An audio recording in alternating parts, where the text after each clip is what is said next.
Queridos hermanos, empezamos ahora la cuarta sesión. Ya hemos hecho todo un recorrido de la meditación de la vida, que es un instrumento predilecto del Padre Kientenich para vivir de verdad la fe práctica en la divina providencia. Lo más original, diría yo, de Schoenstatt. Una alianza de amor providencialista, si no tiene este carácter, no es la alianza de Schoenstatt. Si vemos la última parte, hablamos de la historia de nuestra vida desde el punto de vista de la gratitud. Tenemos una linda historia de vida. Está llena de regalos de Dios, ¿no es cierto?, de todo tipo. Y el hacer esta novela de nuestra vida, pudimos constatar con un corazón agradecido, digamos, a Dios, con alegría por eso, que somos predilectos de Dios, que Dios nunca nos ha dejado, que nos ha ido dando gracia tras gracia. Y eso es el ambiente, diría yo, fundamental de lo que tiene que reinar en nuestras almas. Tiene que haber luz.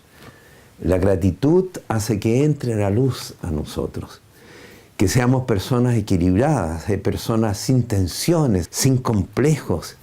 Somos mimados por Dios. Y por eso siempre volvemos a esta novela de nuestra vida. Y queremos tener presente, hacer memoria. El hacer memoria es algo central de la espiritualidad ya bíblica y evidentemente central en Schoenstatt. Hacemos memoria. O, como decía el Padre, nos sumergimos en la historia, en nuestra historia de la familia, pero también en nuestra historia personal.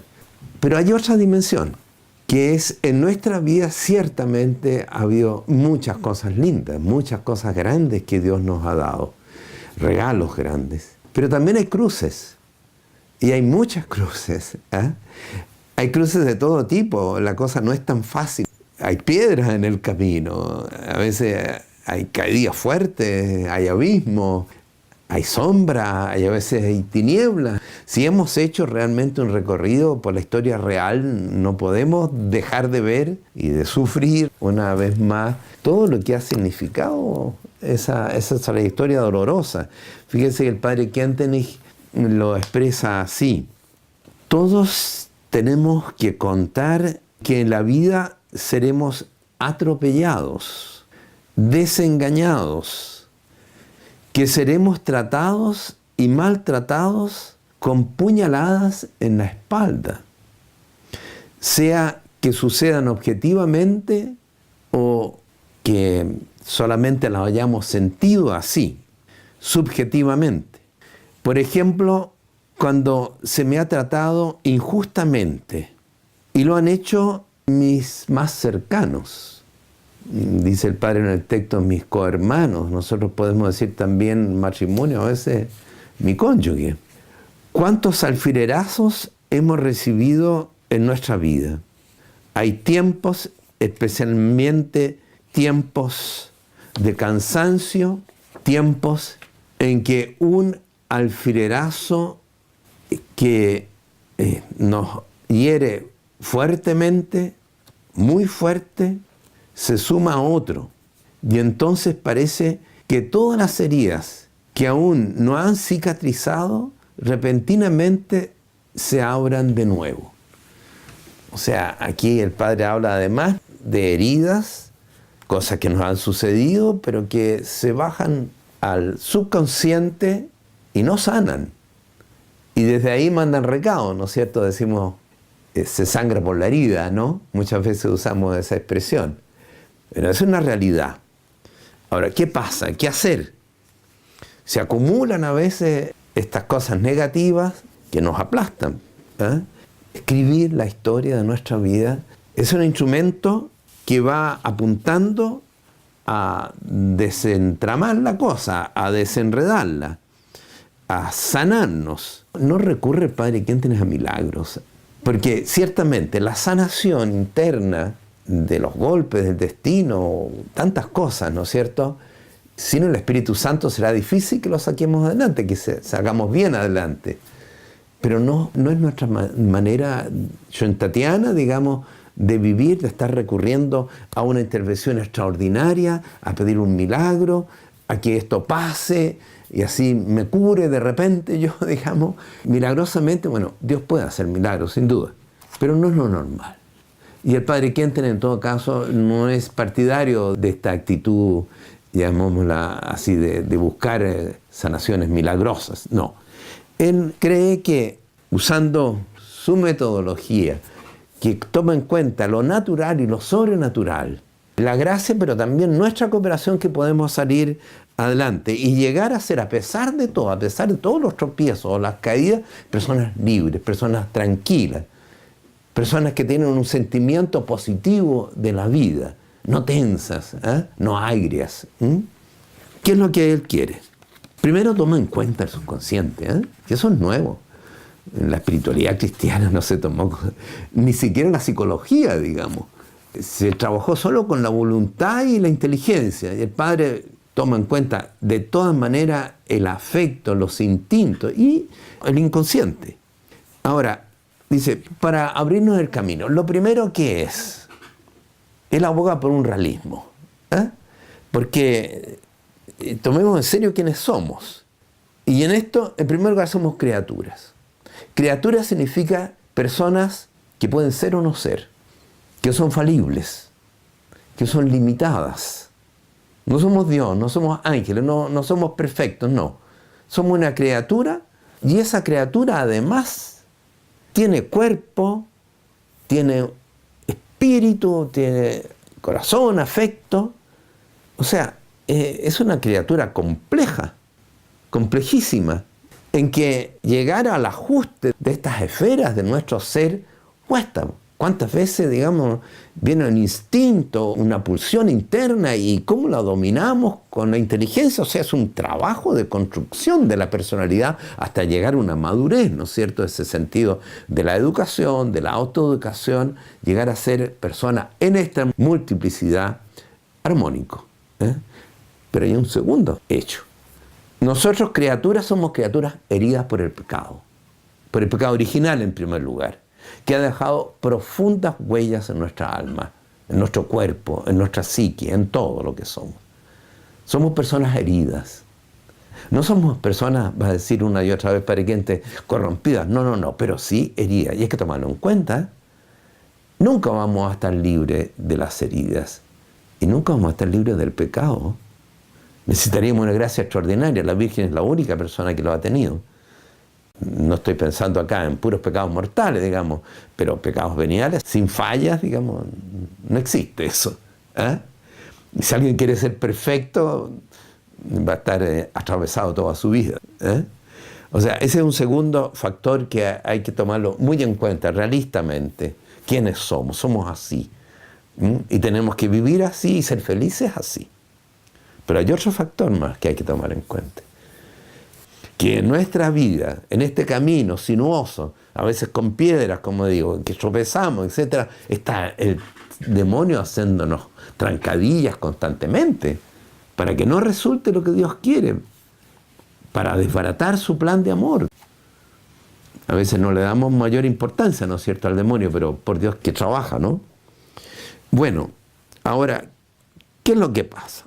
Realistamente, entonces, va a haber oscuridad en mi vida. Van a haber contradicciones. Va a haber pecado mío y de los demás. Y yo voy a acarrear con las consecuencias de mi pecado y también con las consecuencias de otros pecados que yo no tengo ninguna culpa. Pero que estoy aquí, habría que decir, este ser limitado está también condicionado a que vivo en una comunidad. No somos únicos, digamos. Y lo que pasa en la comunidad nos repercute a nosotros. ¿Qué hacer? ¿Cómo salimos de esto? ¿Cómo nos clarificamos? ¿Cómo armonizamos estas tensiones y realidades de nuestro ser, como digo, que nos hieren, que nos pesan, etcétera? Hay cosas que más o menos, diría yo, uno puede entender con una cierta racionalidad. Si revisamos nuestra historia de vida en la meditación, vamos a ver qué hubiera sido nosotros si no hubiéramos tenido ese desengaño. Fue un desengaño que nos dolió mucho, pero fue saludable. Si no nos hubiéramos desengañado, quizás por dónde nos habríamos ido. Entonces eso nos da ya un parámetro que a veces los desengaños, es bueno que tengamos desengaños. O piensen ustedes en algo más fuerte todavía, que tengamos un pecado grave. A veces el pecado fue la ocasión que nos convertimos, que cambiamos de estilo de vida, que cambiamos de camino. ¿Se fijan? Hay cosas que yo racionalmente puedo descubrirle el sentido.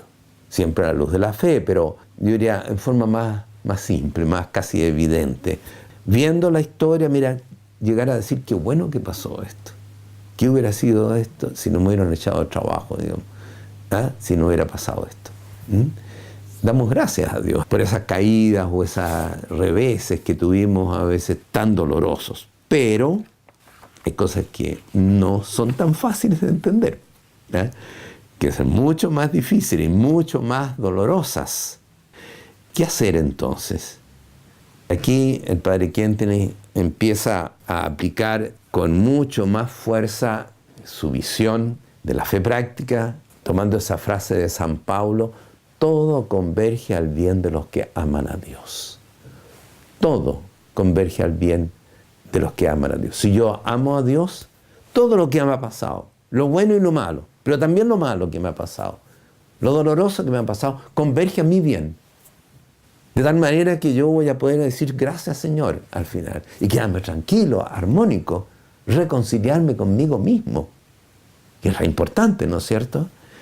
Buscar, dice, la razón de bien, o sea, la ratio boni, usa la palabra en latín, ¿no es cierto? La razón de bien, el sentido positivo de esa cosa que no trago, que me cuesta digerir. Si yo con esta actitud me enfrento ante mi historia, tengo que comenzar, digamos, a hacer un proceso de saneamiento terapéutico, diría yo, de sanación. Y este proceso de sanación, para el padre Kentenich, lo sabemos, hemos escuchado varias veces esas palabras, es un proceso en el cual tenemos que tomar esas realidades, elaborarlas, digerirlas. Él habla de digerir las impresiones indigestas.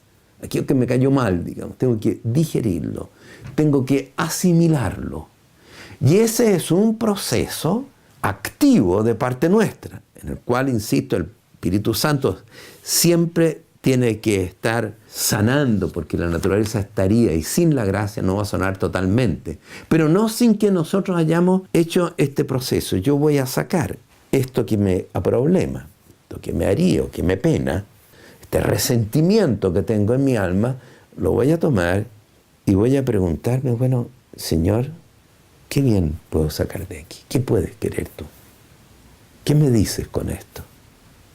¿Cómo lo encajo en la corriente positiva de mi vida, digamos? ¿Cómo tengo que quedar con esta piedra aquí indigesta? Lo que más precave el padre Kentenich es que no hay que echarle tierra al asunto. Si empezamos con la política del avestruz, estamos perdidos. O sea, aquí o sacamos a luz, revisamos nuestra historia, nos atrevemos a enfrentar las cosas, y si hay algo que siempre me pena, ir a la raíz de las vivencias que lo originaron, que se han acumulado, ¿no es cierto?, en nuestra alma, tengo que enfrentar esa realidad. Pero el gran problema es que la naturaleza se defiende.